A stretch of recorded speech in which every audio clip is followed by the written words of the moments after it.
ഞാൻ ആരെ കയ്യേറ്റം ചെയ്തു എന്നുള്ളതാണ് എന്റെ സംശയം. എന്റെ അവകാശമാണ്. ഞാൻ കൗൺസിലിൽ പങ്കെടുത്തു. എനിക്ക് ഒപ്പിട്ടണം. അയാൾ മണിക്കൂറോളം ആ ഹാജർ ബുക്ക് കയ്യിൽ വെച്ചിരിക്കുകയാണ്. ഈ കൗൺസിൽ ഹാളിൽ നിന്ന് ഇറങ്ങുമ്പോൾ ഞങ്ങൾ ഒപ്പിട്ടില്ലെങ്കിൽ ഞങ്ങൾ ഹാജർ നഷ്ടപ്പെടും. ബോധപൂർവമായി ശബരിനാട് നടത്തിയിട്ടുള്ള ഒരു ഗൂഢാലോചനയാണ്. അത് ഞാൻ ചോദിച്ചപ്പോൾ തന്നില്ല. എന്നെയാണ് ശബരിനാട് കയ്യേറ്റം ചെയ്തത്. നിങ്ങൾ കാണുന്നില്ല, നിങ്ങളെ മീഡിയയിലെ കാണിച്ചുകൊണ്ടിരിക്കുന്നത്. കാർത്തികൻ സാറിന്റെ പേര് നഷ്ടപ്പെടുത്താൻ വേണ്ടിയാണ്, പേര് ഇല്ലാതാക്കാനാണ്. അത് ശബരിനാഥ് തന്നെ അടിച്ച് എന്നെ ആക്രമിച്ചത്. ഈ പറയുന്ന രജിസ്റ്റർ ബുക്ക് പിടിച്ചു വാങ്ങിച്ചു.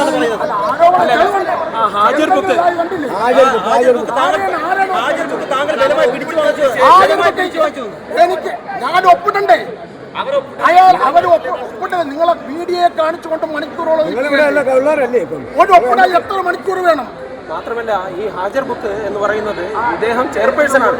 നഗരസഭയുടെ ഒരു സ്റ്റാൻഡിംഗ് കമ്മിറ്റി ചെയർമാന് അധികാരപ്പെട്ട കാര്യം മാത്രമേ അദ്ദേഹം ചെയ്തിട്ടുള്ളൂ. ഈ ഹാജർ ബുക്ക് അവർ തിരുത്തില്ല എന്ന് എന്താണ് ഉറപ്പ്?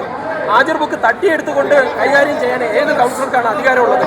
അവരുടെ മുന്നിൽ ആകെ അതിനെ ഹാജരായി എന്നുള്ള ഒപ്പിടാൻ മാത്രമേ അധികാരമുള്ളൂ. ആ ഹാജർ ബുക്ക് തിരുത്താനാണ് അവർ ശ്രമിച്ചത്. അതിലെ പേജുകൾ വലിച്ചു കീറാൻ ശ്രമിച്ചിട്ടുണ്ട്. അങ്ങനെയുള്ളത് കണ്ടുകൊണ്ട് നിൽക്കാൻ ഒരു ചെയർപേഴ്സണ് സാധ്യമല്ല.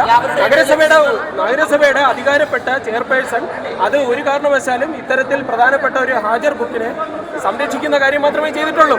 അതിന് ശ്രീ ശബരിനാഥൻ അങ്ങാടി തോറ്റേന് അമ്മയുടെ നെഞ്ചത്തെന്ന രീതിയിലാണ് ഇപ്പൊ പ്രതികരിച്ചിരിക്കുന്നത്. അദ്ദേഹത്തിന്റെ അവിശ്വാസ നാടകം പൊളിഞ്ഞിരിക്കുന്നു. അനിയൻ ബാവയും ചേട്ടൻ ബാവയും ഒന്നിച്ച് നടത്തിയിരിക്കുന്ന ഈ നാടകം ഇന്ന് ഇവിടുത്തെ ജനാധിപത്യ വിശ്വാസികളെ മാധ്യമ സുഹൃത്തുക്കൾ എത്തിച്ചിട്ടുണ്ട്.